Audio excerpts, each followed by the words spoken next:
മൂദേവി എന്നത് ഹൈന്ദവ വിശ്വാസത്തിൽ ഐശ്വര്യ ദേവതയായ ലക്ഷ്മി ദേവിയുടെ ജ്യേഷ്ഠയായാണ് സൂചിപ്പിക്കുന്നത്. മൂദേവിയെ പലപ്പോഴും ദാരിദ്ര്യത്തിന്റെയും കഷ്ടപ്പാടുകളുടെയും ദേവതയായി കണക്കാക്കുന്നു. പാലാഴി മദനം നടന്നപ്പോൾ ലക്ഷ്മി ദേവിക്ക് മുമ്പായി സമുദ്രത്തിൽ നിന്ന് ഉയർന്നു വന്ന ദേവതയാണ് ജ്യേഷ്ഠ ഭഗവതി അഥവാ മൂദേവി. വിഷം ആദ്യം ഉയർന്നു വന്നതുകൊണ്ട് ശുഭകരമല്ലാത്തൊരു ദേവതയായിട്ടാണ് ജ്യേഷ്ഠയെ കണക്കാക്കുന്നത്. അതുകൊണ്ടാണ് ചിലയിടങ്ങളിൽ ജ്യേഷ്ഠ ഭഗവതിയെ ദാരിദ്ര്യത്തിന്റെയും കഷ്ടപ്പാടുകളുടെയും ദേവതയായി കരുതുന്നത്. ത്രിമൂർത്തികളാണ് ഈ ദേവിക്ക് ജ്യേഷ്ഠ എന്ന പേര് നൽകിയതും. മൂദേവിയുടെയും ലക്ഷ്മി ദേവിയുടെയും ഒരു കഥ ഇങ്ങനെയാണ്. ലക്ഷ്മി ദേവിയും ജ്യേഷ്ഠ ദേവിയും ഒരുമിച്ച് സഞ്ചരിക്കാറുണ്ടായിരുന്നു. ഒരിക്കൽ അവർ ഗ്രാമത്തിലൂടെ നടക്കുമ്പോൾ ഒരു വീട്ടിൽ നിന്ന് മനോഹരമായ ദേവീ സ്തുതികൾ കേട്ടു. ലക്ഷ്മി ദേവിയെ സ്തുതിക്കുന്ന പാട്ടായിരുന്നു അത്. ജ്യേഷ്ഠ ദേവി ലക്ഷ്മി ദേവിയോട് പറഞ്ഞു ആ വീട്ടിലേക്ക് കയറാൻ. എന്നാൽ ലക്ഷ്മി ദേവി ആ വീടിന്റെ പരിസരം കണ്ടപ്പോൾ ഞെട്ടിപ്പോയി. ആ വീട് വളരെ വൃത്തിഹീനമായിരുന്നു. മാലിന്യങ്ങൾ നിറഞ്ഞു. കുട്ടികൾ വൃത്തിയില്ലാതെ ബഹളം വയ്ക്കുന്നു. തൊഴുത്തിൽ രോഗം ബാധിച്ച ഒരു പശു കിടന്ന് കരയുന്നു. ഈ അവസ്ഥ കണ്ടപ്പോൾ ലക്ഷ്മി ദേവിക്ക് ആ വീട്ടിലേക്ക് പ്രവേശിക്കാൻ കഴിഞ്ഞില്ല. അപ്പോൾ ലക്ഷ്മി ദേവി ജ്യേഷ്ഠ ദേവിയോട് പറഞ്ഞു,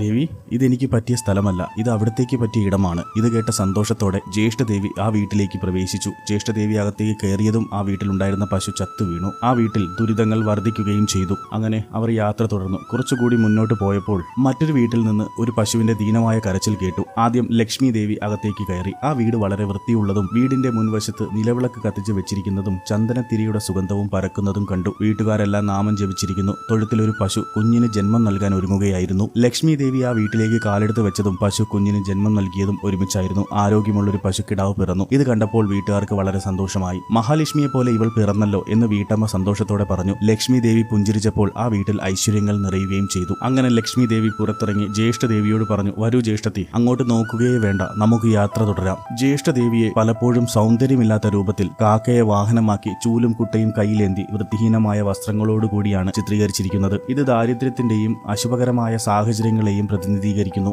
എവിടെയാണോ വൃത്തിയില്ലായ്മ, മാലിന്യം, വഴക്ക്, കലഹം, അലസത എന്നിവയുള്ളിടത്ത് മൂദേവി കുടികൊള്ളുന്നു. അത്തരം സ്ഥലങ്ങളിൽ ലക്ഷ്മി ദേവിക്ക് പ്രവേശിക്കാൻ സാധിക്കില്ല. വീടും പരിസരവും ശരീരവും ശുദ്ധിയാക്കി സൂക്ഷിക്കുന്നിടത്ത് ലക്ഷ്മി ദേവിക്ക് വസിക്കാൻ സന്തോഷമാണ്. അവിടങ്ങളിൽ നിന്ന് മൂദേവി പുറത്തു പോകേണ്ടി വരും. കലഹിക്കുന്നതും വഴക്കുണ്ടാക്കുന്നതുമായ വീടുകളിലും പരിസരങ്ങളിലും മൂദേവി സന്തുഷ്ടയായിരിക്കും. എന്നാൽ സമാധാനപരവും ഭക്തി നിറഞ്ഞതുമായ സ്ഥലങ്ങളിൽ ലക്ഷ്മി ദേവി വസിക്കുന്നു. അലസമായതും വൃത്തിയില്ലാത്തതുമായ ആളുകളോടൊപ്പമാണ് മൂദേവിക്ക് പ്രിയം. എന്നാൽ കഠിനാധ്വാനം ചെയ്യുന്ന ശുദ്ധിയുള്ള ചിട്ടയായ ആളുകളോടൊപ്പം ലക്ഷ്മി ദേവി വസിക്കുന്നു. ഈ കഥയിൽ നിന്നും മനസ്സിലാക്കാൻ കഴിയുന്നത് വൃത്തിയുള്ളതും നല്ല ചിന്തയുള്ളതുമായ ചുറ്റുപാടുകളിൽ ലക്ഷ്മി ദേവി വസിക്കുമ്പോൾ വൃത്തിഹീനമായതും ദോഷകരമായ ചിന്തയുള്ളതുമായ സ്ഥലങ്ങളിൽ ജ്യേഷ്ഠദേവി കുടികൊള്ളുന്നു. അതുകൊണ്ടാണ് കർക്കിട മാസത്തിൽ വീടും പരിസരവും വൃത്തിയാക്കി പഴയതും ഉപയോഗശൂന്യവുമായ വസ്തുക്കൾ കത്തിച്ചു കളഞ്ഞ് മൂദേവി പോപ്പോ ശ്രീദേവി വാവ എന്ന് ചൊല്ലി ഐശ്വര്യത്തെ വരവേൽക്കുന്ന ചടങ്ങ് കേരളത്തിൽ പലയിടങ്ങളിലും നടക്കുന്നത്. നിങ്ങൾക്ക് ഈ വീഡിയോ ഇഷ്ടമായാൽ ലൈക്ക് ആൻഡ് സബ്സ്ക്രൈബ് ചെയ്യൂ. ജയ് ശ്രീ മഹാലക്ഷ്മി.